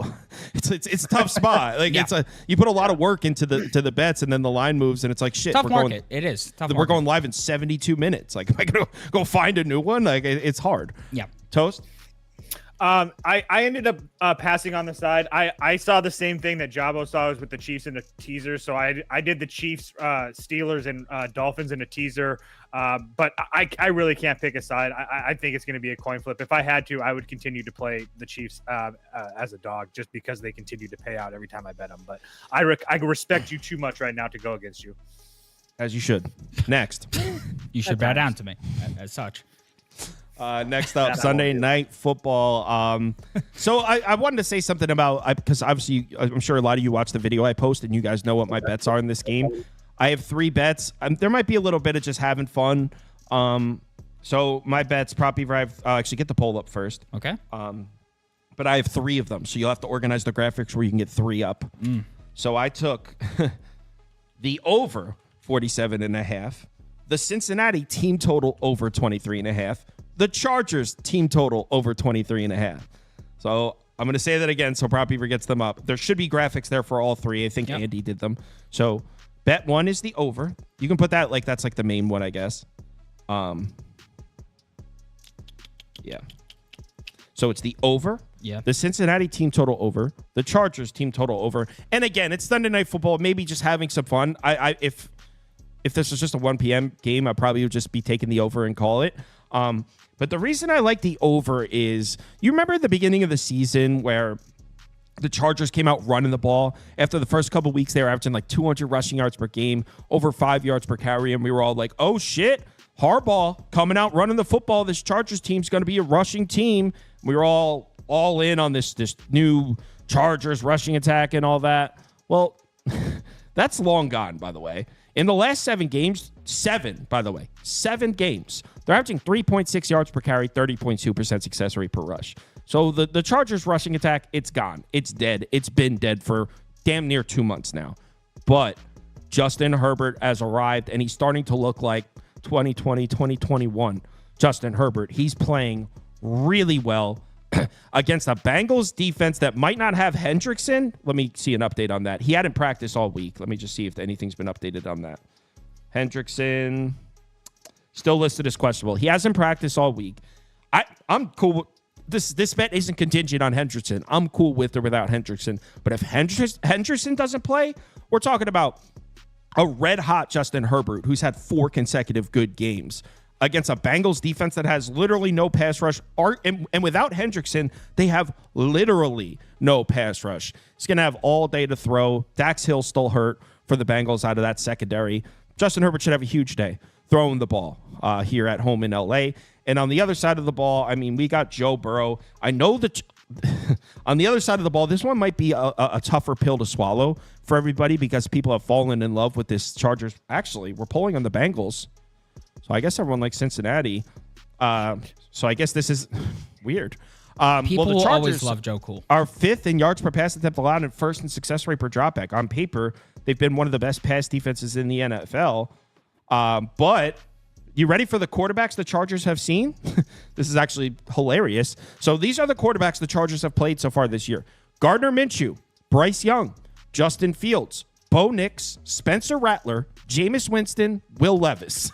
Now, they did play Patrick Mahomes and Kyler Murray in there. I skipped over them for effect. But I'm going to read that off again. The Chargers have played 9 games. Here are 7 of the quarterbacks they've seen.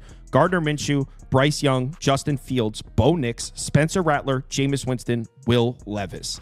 They've played some really, really bad quarterbacks, so forgive me if I'm questioning their elite numbers against the pass. In my opinion, we have no idea if this Chargers pass rush is any good. By the way, this Chargers pass defense is any good. By the way, the pass rush is not generating consistent pressure, and Khalil Mack might be out for this game. Chargers run a lot of zone, a lot of 2 high safety looks. Joe Burrow just happens to be the best quarterback in the NFL against both. He's like 2nd in completion percentage, 3rd in passer rating against 2 high safeties. Against zone coverage, same thing. He's got great numbers against the coverages that the Chargers run. Chargers don't have a pass rush. Mack might be out. They haven't seen any decent quarterbacks, and when they have, they lost. Passing, a lot of points. Shootout on Sunday night. Overs across the board. Love it. You got some cojones to bet an over in a Chargers game with a total of almost 50. This team has averaged like 35 points per game in their total. I had their under 39.5 last week against the Titans. Of course, it goes over with a garbage touchdown with 30 seconds left. But still, to me, my best bet in this game, I have 2 of them. My first one is Chargers money line. I just think the Chargers win. They are a fundamentally sound team. They have only committed 4 turnovers this year. That is absolutely insane. That's like a one-day thing for some quarterbacks. Chargers' only 3 losses are to all division leaders right now. We have a battle of 2 completely different teams, in my opinion. The Bengals are a team that always find ways to lose. That's just what they do, and it helps. It's part of it is because their defense is atrocious, and the Chargers are a team that are the opposite. They just flat out do not beat themselves. Chargers' big advantage on defense, obviously. Number 1 scoring defense, 13.1 points per game, top 10 in run and pass defense, 5th best on 3rd down as well. I like to see the pass rush pick it up. Last week, they had 7 sacks versus the Titans. I know Khalil Mack and all that, but Bengals, they're 26th with points per game. We know they struggle. They've been a little bit better lately on defense than they were at the beginning of the year. But offensively, the run game has struggled. I think having Gus Edwards back does help a little bit. I think J.K. Dobbins is wearing down as well. But Bengals, we know they're one-dimensional. Well, it'll come down to can Joe Burrow. He's going to have to throw for like 350, 400 for them to have chances to win in any game because they cannot run the ball to save their life. 29th in rush yards. Here's the big matchup of the game. Bengals, 2nd best red zone offense in the entire NFL. Chargers, 2nd best red zone defense in the entire NFL. So we're going to find out who wins it inside the 20, that's for sure. But for me, this is the better team, better coach. There's just a team that's just more fundamentally sound, that doesn't make mistakes. Like I said, it's just one of those things where you got to trust a team that can find ways to win versus a team that always just seems to get in their own way. So I like the Chargers on the money line in this one. I think I got it like minus 120. And then the second one is just a sprinkle for me. Gus Edwards, anytime touchdowns, plus 250. He is back now, and I think he's going to be at least 50-50 with J.K. Dobbins. Dobbins didn't look great last week again. Gus Edwards looked better. 10 carries, 55 yards. Bengals, 3rd most touchdowns overall this season. They're about average to running backs. Edwards has always been known as that goal line back. He's got that big body goal line, whatever that term means really. But 4 red zone rush attempts last week. A plus 250 for a guy that he's going to get chances. So I like a quarter unit on Gus Edwards touchdown, but I think the Chargers win it. I'm a Joe Burrow guy. I just the Bengals, they are just a frustrating team that might find a way to lose at the end of the game. So you said, what'd you say about Gus Edwards? Big body? Yeah, that was a bit. That was something. Big body back. Big body back. Big body back. All right. Yep. Toast? I'm on the Bengals. I am very Joe Burrow. First of all, the Chargers have looked very good. You touched on it against who? Also, not to mention Joe Burrow, 19-9 against the spread in his career as an underdog, 13-5 in his career as a road dog, and also coming off a loss, he's 13-3 ATS, especially when he's on the road as well. So, I just think that the Chargers are a little bit overvalued right now. In my head, I don't really trust Justin Herbert or anybody that wears an Oregon Duck uniform, to be honest with you. I bet the Bengals. Or anybody who wears an Oregon Duck uniform. Known Oregon no bias Duck at all. hater. None in there. Known Oregon Duck hater, Toasty Sam's. Saying. Most overrated program in the history of college sports. Go ahead. I do want to say real quick, they did play, like he said, Arizona, who has looked pretty good at times, and then Chiefs. They didn't give up. They gave up like 17. You just named their losses. I'm saying defensively they gave up 17 to each team. I know. Their defense is not. It's not like they're just lucky because of bad offenses. I think, but also you touched on it too. The Chargers haven't put up, or the games have been going under, and now this total's sky high. It's got to be for a reason. I think that we're going to see a whole bunch of points here. Shootout. I trust Herbert. I trust Herbert and Chase. I'm sorry, Burrow and Chase over Herbert and the rest of his cojones. Prop Beaver, enlighten us with whatever the fuck you're about to say. I like Will Dissly, longest reception of over 14.5 yards. I got this on FanDuel. FanDuel's the only one that has it at 14.5. All the other books have it at 15.5. I'm still cool with it at 15.5, but obviously prefer it at 14.5. While we normally target wide receivers against Cam Taylor-Twitt, one of the worst cornerbacks in the NFL, I think that is like throwing a dart blindfolded here. I mean, we got McConkey, we got Josh Palmer, we got Quentin Johnston. Which one do we choose? I'd rather target the budding relationship with Will Dissly and Justin Herbert, as we've seen a sizable spike in his usage and workload over the last 5 games. His snap percentage has risen 20%. His targets per game went from 2.5 to 6.4. His receptions per game went from 2.3 to 4.8. I mean, he's really catching a groove here, and tight ends have been torching the Bengals as of late. The last 6 weeks, the Bengals are allowing the most yards per game to tight ends. That's 80 plus per game. And during that span, we saw Mandrews with 68 and 55, Njoku with 76, Bowers with 45, Calcaterra with 58, and Theo Johnson with 30. All but one of those tight ends had a reception of 15 plus yards. And I prefer the longest reception route with Dissly rather than just the over yards, because he's the definition of a big play machine. His line for 4 plus receptions is minus 240. With 3 plus receptions, he's only 3-6 to his over receiving yards in his last 9 games, and 7-7 to the over in his 14 opportunities since 2021 overall. Well, if you change that to his longest receptions, with 3 plus receptions, he's over his last 7 to 10 opportunities and 11 to 14 since 2021. So why not take the thing with the much higher hit rate? With 4 plus receptions since 2021, he's 5-1 to the over. So it's kind of like if you give a mouse a cookie or if you give a pig a pancake. If you give Will Dissly receptions, the guy makes a big play. The guy's getting a lot of receptions right now. He's facing a dog shit Bengals defense. Just give the man receptions. He's making a big play. I love for him to pop off today. Will Dissly. Yeah, I just want to say shout out to you for reading. I just bought that Give a Mouse a Cookie for my 2-year-old as well. So congratulations Thank you. on staying ahead of the times. Yes. Someone in the comments, before we do the community parlay, someone in the comments said, Beaver is an artist with his picks. I mean, legitimately the Picasso of picks. And I agree in a sense that the finished canvas looks like absolute shit. We're on the community parlay song. Community parlay, the parlay we bet. Yeah, community parlay is for the community. We community, making a parlay. Yeah. That was really good. All right, let's run the community parlay. Do you want to do the underdog while I run the polls? Pete? Yes. All right, yeah. cool. You know, most artists also lose their minds, have drug issues. Yeah, we watch it every week, but Yeah. the only difference is you're on TV. I know. Well, YouTube TV, I guess. Okay, so let's pull this underdog up. Don't short yourself. If you're on the TV, you're on the TV. Yeah, the TV. We're on the TV.